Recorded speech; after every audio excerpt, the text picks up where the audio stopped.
আজকে চলে আসলাম ইউনিক একটা রেসিপি নিয়ে। আসসালামু আলাইকুম, সবাই কেমন আছেন? আমি আজকে তালের পুয়া পিঠা বানাবো। সেজন্য তালগুলো চিপে তালের মধ্যে দিয়ে দিচ্ছি পরিমাণ মতো চিনি, তারপরে হচ্ছে পরিমাণ মতো লবণ, এরপরে দিয়ে দিচ্ছি আমি 2 চামচ বেকিং সোডা, এরপরে দিয়ে দিচ্ছি হচ্ছে চালের গুঁড়া আর হচ্ছে ময়দা।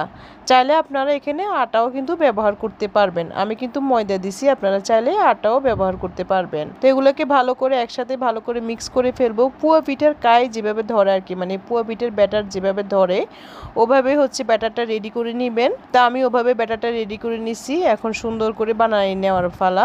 আসলে আজকের এই রেসিপিটা হচ্ছে আমি আমার আম্মার কাছ থেকে নেওয়া। আমার আম্মাকে আমি ফোনে জিজ্ঞেস করে যে আম্মা তালের পুয়া পিঠা কীভাবে বানায়, তা আমার আম্মা আমাকে বলে দিল যে তালের সাথে চালের গুঁড়া আর হচ্ছে ময়দা, তারপরে হচ্ছে চিনি, লবণ, সাথে কিন্তু বেকিং সোডাটা অবশ্যই দিবা, নয়তো কিন্তু মুচমুচে হবে না। তো যে কথা সেই কাজ, চলে আসলাম আমার সেই মজার পিঠাটা বানানোর জন্য। পিঠা একটা হয়ে গেছে, অপরদিকে আমি অন্যগুলা মানে বানাই রেখে দিছি এক সাইডে। লাস্টের ক্লিপটা আমি আপনাদেরকে দেখাই দিব। যাই হোক, আমার বানানো হচ্ছে মানে শেষ পর্যায়ে। আজকের রেসিপিটা কিন্তু একেবারে ইউনিক। হ্যাঁ, এত মজা তালের পুয়া পিঠা, খুবই মজা। আপনারা চাইলে আমার রেসিপিটা ফলো করে আপনারা কিন্তু বানিয়ে ফেলতে পারবেন এই মজাদার পিঠা। আর রেসিপিটি যদি ভালো লাগে অবশ্যই শেয়ার করে দিবেন।